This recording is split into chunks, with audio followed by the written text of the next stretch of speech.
ಇತರರು ದುಃಖ ಪಡುವುದನ್ನು ನೋಡಿ ನೀನು ಆನಂದಿಸಬೇಡ, ಏಕೆಂದರೆ ನಿನಗೆ ಯಾವುದರಿಂದ ಆನಂದ ಸಿಗುತ್ತದೆಯೋ ಭಗವಂತ ನಿನಗೆ ಅದನ್ನೇ ಪ್ರಸಾದಿಸುವನು. ನೀನು ಸಂತೋಷವಾಗಿರು, ಹಾಗೆ ಆ ಸಂತೋಷವನ್ನು 4 ಜನರೊಂದಿಗೆ ಹಂಚಿಕೊ. ಅದೇ ನಿಜವಾದ ಸಂತೋಷದ ರಹಸ್ಯ. ಮನಸ್ಸು ಆನಂದವಾಗಿದ್ದಾಗ ಮಾತ್ರ ತನಗೂ ಕೂಡ ಆರೋಗ್ಯವಾಗಿ ಇರುತ್ತದೆ. ಅತಿ ಆಸೆ ಅನ್ನುವುದು ದುಃಖಕ್ಕೆ ಮೊದಲ ಕಾರಣವಾಗುತ್ತದೆ.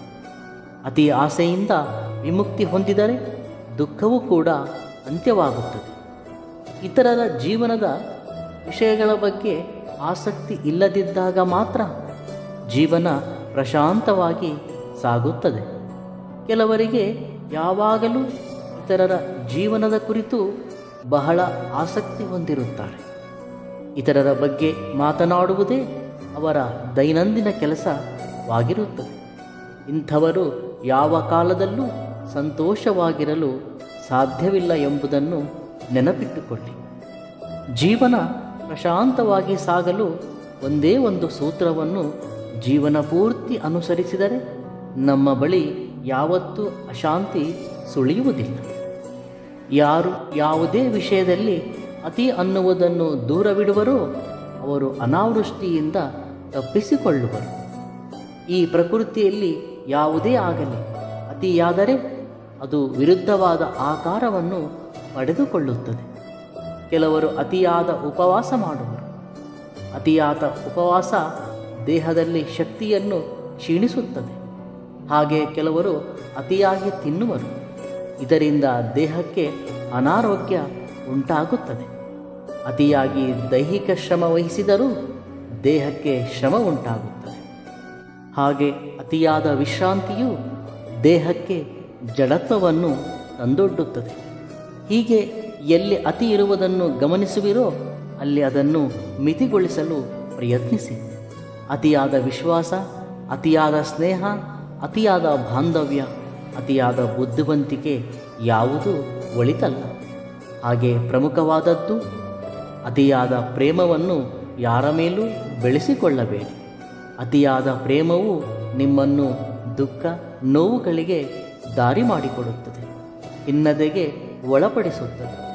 ಯಾವುದೇ ವ್ಯಕ್ತಿ ಬಗ್ಗೆ ಅತಿಯಾದ ಪ್ರೇಮ, ವ್ಯಾಮೋಹ ಬಹಳ ಅಪಾಯಕಾರಿ. ಪ್ರೇಮ ತುಂಬ ಸುಂದರ, ಮಧುರ, ಸಂತೋಷ. ಆದರೆ ಅದು ಅತಿಯಾದರೆ ಹಲವು ಬಾರಿ ಬೇರೆ ಆಕಾರವನ್ನು ಪಡೆದುಕೊಳ್ಳುವ ಸಂಭವವೇ ಹೆಚ್ಚು. ಪ್ರೇಮವಿರಲಿ, ವ್ಯಾಮೋಹ ಬೇಡ. ಪ್ರೇಮವು ಜ್ಞಾನದಿಂದ ಕೂಡಿದ ಪ್ರೇಮವಾಗಿರಬೇಕು. ಅದುವೇ ನಿರ್ಮೋಹ. ಮೋಹರಹಿತ ಪ್ರೇಮವು ನಿಮ್ಮನ್ನು ಯಾವತ್ತೂ ದುಃಖಕ್ಕೆ ತಳ್ಳುವುದಿಲ್ಲ. ಮೋಹವೆಂದರೆ ಆ ವ್ಯಕ್ತಿಯನ್ನು ಬಿಟ್ಟಿರಲು ಸಾಧ್ಯವೇ ಇಲ್ಲವೆಂಬ ಭಾವನೆ. ಅದುವೇ ಅಜ್ಞಾನದ ಪ್ರೇಮ. ಪ್ರೇಮವು ಜ್ಞಾನದೊಂದಿಗೆ ಬೆರೆತಾಗ ಜೀವನ ಸುಂದರ. ಆ ಪ್ರೇಮವು ನಮಗೆ ಸಂತೋಷ, ಆನಂದವನ್ನು ಕೊಡುತ್ತದೆ. ಇದುವೇ ರಾಧಾಳ ಪ್ರೇಮ. ಜೀವನವೆಂಬ ಸಾಗರದಲ್ಲಿ ನಾವು ತೇಲುತ್ತಾ ಸಾಗಬೇಕು. ಎಲ್ಲವೂ ಮಿತಿಯಲ್ಲಿದ್ದಾಗ ನಾವು ತೇಲುತ್ತಾ ಸಾಗುವೆವು. ಅತಿಯಾದರೆ ಮುಳುಗುವೆವು. ಹಡಗಿನಲ್ಲಿ ಭಾರ ಮಿತಿಯಿದ್ದರೆ ಮಾತ್ರ ತೇಲುವುದು, ಭಾರ ಅತಿಯಾದರೆ ಮುಳುಗುವುದು. ಯಾರು ತೇಲುವರೋ ಅವರು ದಡ ಸೇರುವರು. ಇದುವೇ ಸಂಯಮ, ಗೀತೆಯ ಬಹುಮುಖ್ಯ ಸಾರ. ಎಲ್ಲವನ್ನೂ ಸಮಸ್ಥಿತಿಯಲ್ಲಿ ಕೊಂಡೊಯ್ಯುವುದು. ಆದರೆ ಮಾತಾಪಿತೃಗಳ ಪ್ರೇಮಕ್ಕೆ ಅತಿ ಅನ್ನುವುದು ಇಲ್ಲ. ಅವರ ಪ್ರೇಮ ಎಲ್ಲ ಸೀಮೆಗಳನ್ನು ದಾಟಿ ಶಿಖರವನ್ನು ತಲುಪಿ ಅಲ್ಲಿ ತಟಸ್ಥವಾಗಿರುವ ಪ್ರೇಮ. ಅವರ ಪ್ರೇಮಕ್ಕೆ ಅತಿ ಅಥವಾ ಮಿತಿ ಇಲ್ಲ, ಅನಂತವಾಗಿರುವ ಪ್ರೇಮ. ಅದು ಪ್ರಕೃತಿ ಪ್ರೇಮ. ಮನುಷ್ಯ ಜೀವನದಲ್ಲಿ ಇದು ಒಂದು ಸೂತ್ರವನ್ನು ಅನುಸರಿಸಿದರೆ ಜೀವನ ಸರಾಗವಾಗಿ ಸಾಗುತ್ತದೆ. ಮಾಡುವ ಕೆಲಸ ಎಷ್ಟೇ ಚಿಕ್ಕದಾಗಿದ್ದರೂ ಶ್ರದ್ಧೆ ಮತ್ತು ನಂಬಿಕೆಯಿಂದ ಮಾಡಿದರೆ ಖಂಡಿತವಾಗಿಯೂ ಉತ್ತಮವಾದ ಫಲಿತ ದೊರೆಯುತ್ತದೆ.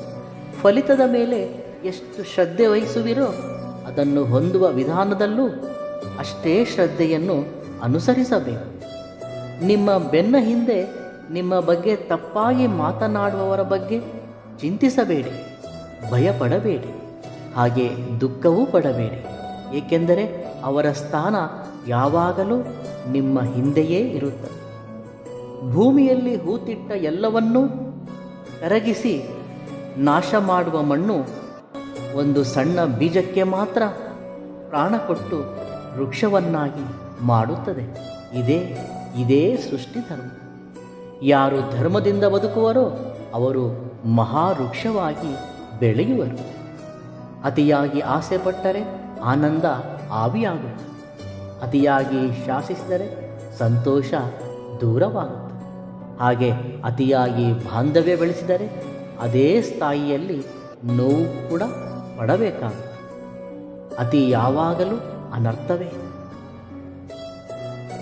ನೀತಿ ನಿಜಾಯಿತಿಯಿಂದ ಇರುವವರು ಯಾವಾಗಲೂ ಇತರರಿಗೆ ಅಹಂಕಾರಿಯಾಗಿ ಕಾಣಿಸುತ್ತಾರೆ.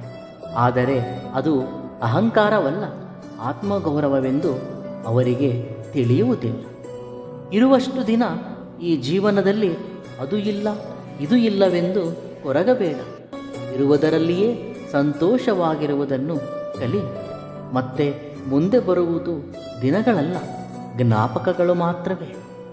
ಭಗವಂತ ಕೆಲವು ಬಾಂಧವ್ಯಗಳನ್ನು ಬೇಕು ಅಂತಲೇ ನಮ್ಮಿಂದ ದೂರ ಮಾಡಿಸುತ್ತಾನೆ.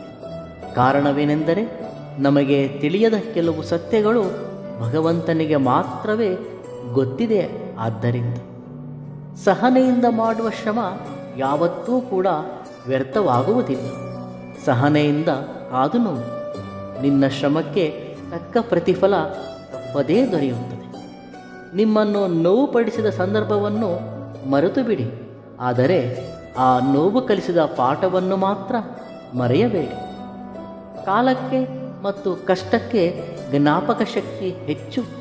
ಎಷ್ಟೇ ದಿನಗಳಾದರೂ ಮನುಷ್ಯ ಮಾಡಿದ ಒಳ್ಳೆಯ ಮತ್ತು ಕೆಟ್ಟ ಫಲಿತಕ್ಕೆ ಪ್ರತಿಫಲ ಕೊಡದೆ ಬಿಡುವುದಿಲ್ಲ. ಶಿಕ್ಷಣ ಮತ್ತು ಕೆಲಸವನ್ನು ಯಾರು ಇಷ್ಟಪಟ್ಟು ಮಾಡುವರೋ ಅವರು ಖಂಡಿತವಾಗಿಯೂ ಯಶಸ್ವಿಯಾಗುತ್ತಾರೆ. ಈ ಎರಡನ್ನು ಕಷ್ಟ ಅಂದುಕೊಳ್ಳುವವರು ಕಷ್ಟ ಪಡುತ್ತಲೇ ಇರುತ್ತಾರೆ. ಧೈರ್ಯದಿಂದ ಇರಿ, ಶಾಂತಿಯಿಂದ ಇರಿ, ಸಮಾಧಾನದಿಂದ ಇರಿ. ಖಂಡಿತವಾಗಿಯೂ ಎಲ್ಲವೂ ಒಳ್ಳೆಯದೇ ಆಗುತ್ತದೆ. ಇವೆಲ್ಲವುಗಳಲ್ಲಿ ನಿಮಗಿಷ್ಟವಾದ ಸೂಕ್ತಿಯನ್ನು ಕಾಮೆಂಟ್ ಮುಖಾಂತರ ತಿಳಿಸಿ. ವಿಡಿಯೋ ಇಷ್ಟವಾದಲ್ಲಿ ಸಬ್ಸ್ಕ್ರೈಬ್ ಮಾಡಿ ಮತ್ತು ಲೈಕ್ ಮಾಡಿ. ಧನ್ಯವಾದಗಳು.